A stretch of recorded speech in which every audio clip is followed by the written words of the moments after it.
All right, get the vach, everybody.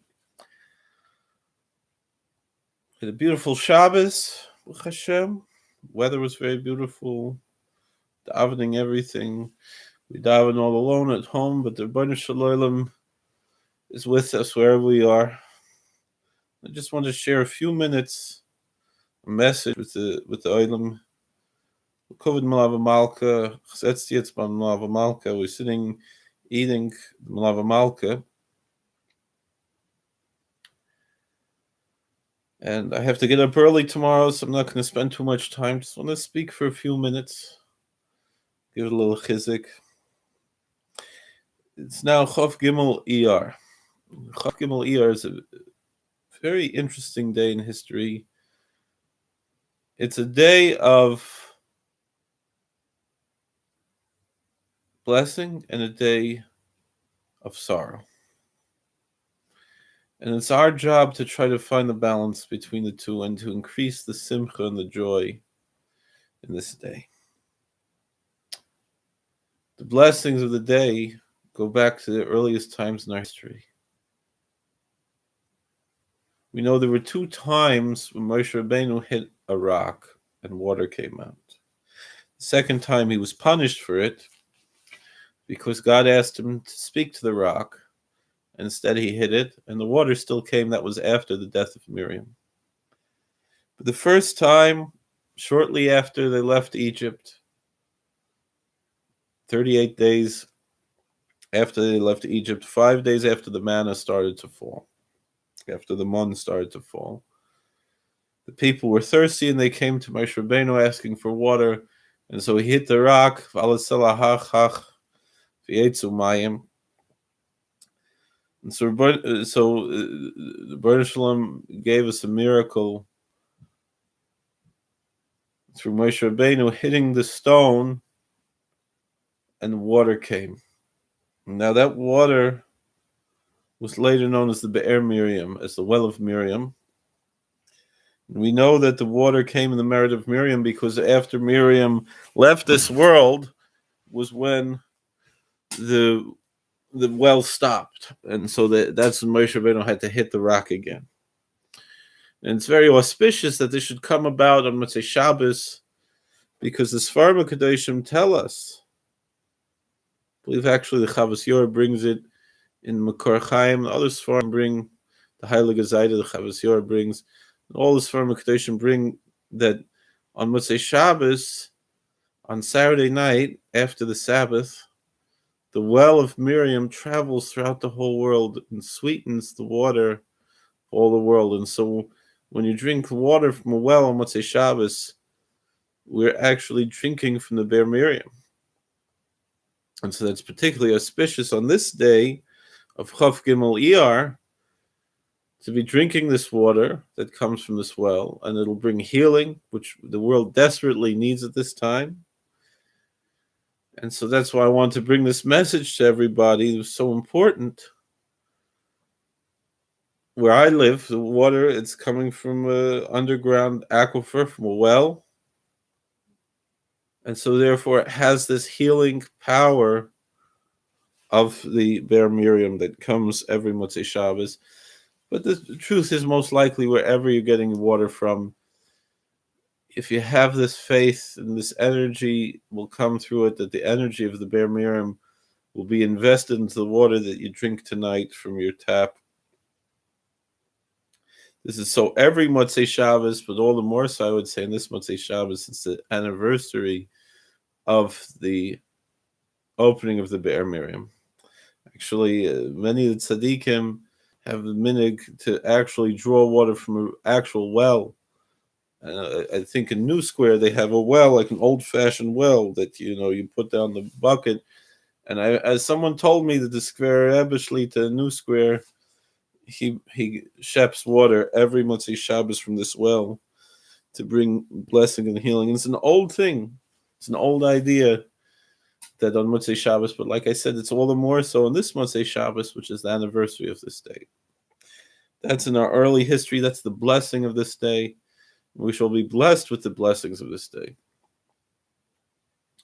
Of course, as anybody who's a student of Jewish history knows, Jewish history is fraught with sorrow and pain. I personally don't like to focus on it too much. I try to focus on the things that are positive. But the truth is, Chaf Gimel Iyar was for centuries a fast day for Jews in Germany, particularly in Worms, where the Heilige Zayde, the Chavas Yor, was Rav, as his father was the Rav there as well. And it's fascinating how 600 years after this event of a massacre that happened during the Crusades, when 800 Jews were killed in a pogrom and a massacre in Worms on the 23rd of Iyar, that it was still observed.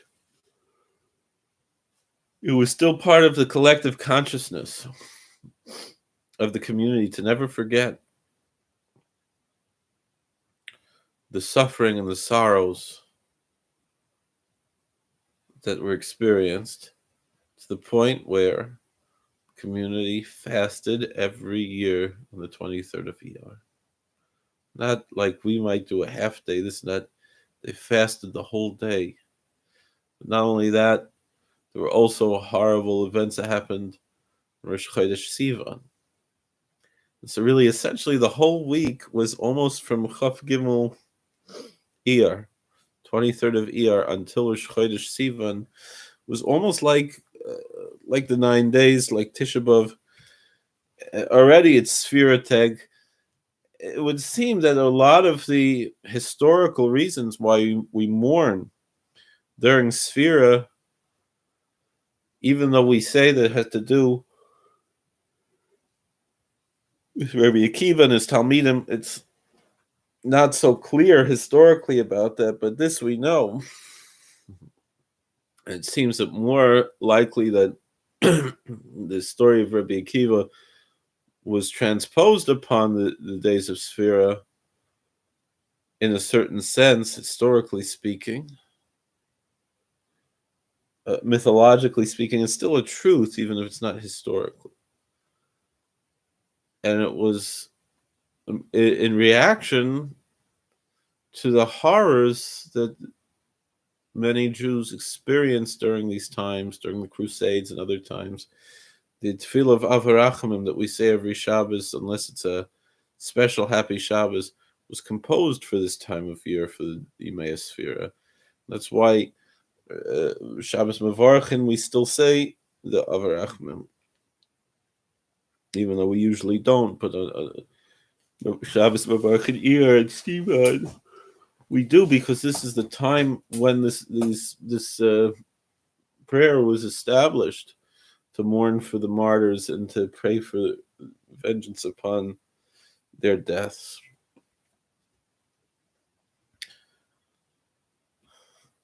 Not only did they fast, but they had slichas. They learned by Chal, both by Shachris and by Mincha. They learned Haftarah. It was a tainis tzibur in the fullest sense in Worms, in Germany, at that time. For hundreds of years, for 600-700 years, it remained a practice in that community fast, and now it's been all but forgotten.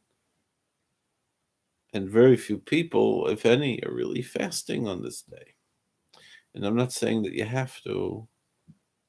I'm just pointing out the history. Not only that, the Shabbos after Chof Gimel Iyar, Shabbos Mevorchin Sivan, they called it a Schwarze Shabbos, a black Sabbath. Not in the sense of how certain idolatrous cults use that term, but rather meaning to say that it's a day of mourning. And so therefore, on the Shabbos of Shabbos Mevorchin Sivan, they would daven very quickly. Some people would wear the weekday clothes and so forth, and there are different minhagim of how to approach this day, because it was a time of suffering and a time of sorrow. And so there's a Seder of Slichas for the day, and so forth. Nowadays, we don't have these minhagim, and really, many of the tzaddikim say that we shouldn't be fasting and so forth more than is necessary, halachically speaking. So the Baruch Shalom Shavrachmanis on us, and if we're not fasting, God should consider as if we fasted and absorb this very important message about all the religious services that take place here in the prison. God bless you. Agutavach. The Baruch Shalom should help us to find simcha, because the truth is that amidst all the mourning and sadness the Klal Yisrael has experienced throughout history, essentially, there's an inner quality, a pneumius of simcha. The 3 weeks correspond to the 3 weeks of holidays that we have in a year, because really, hidden within the mourning is joy, and so too this time of the year when we're not really commanded to mourn. It's more a custom than the actual law, but still the old custom was to mourn, even to fast and say slichas. And the Baruch Shalom should accept our prayers with goodwill and with love, and consider as if we had everything done properly. The Baruch Shalom Shavachmanis on all of the Klal Yisrael, and send Mashiach.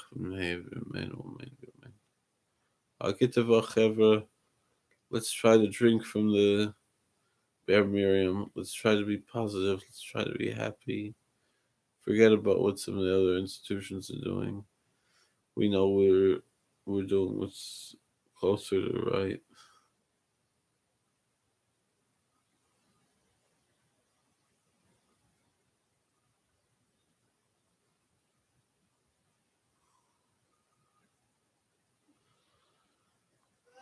Good to Bach, everybody.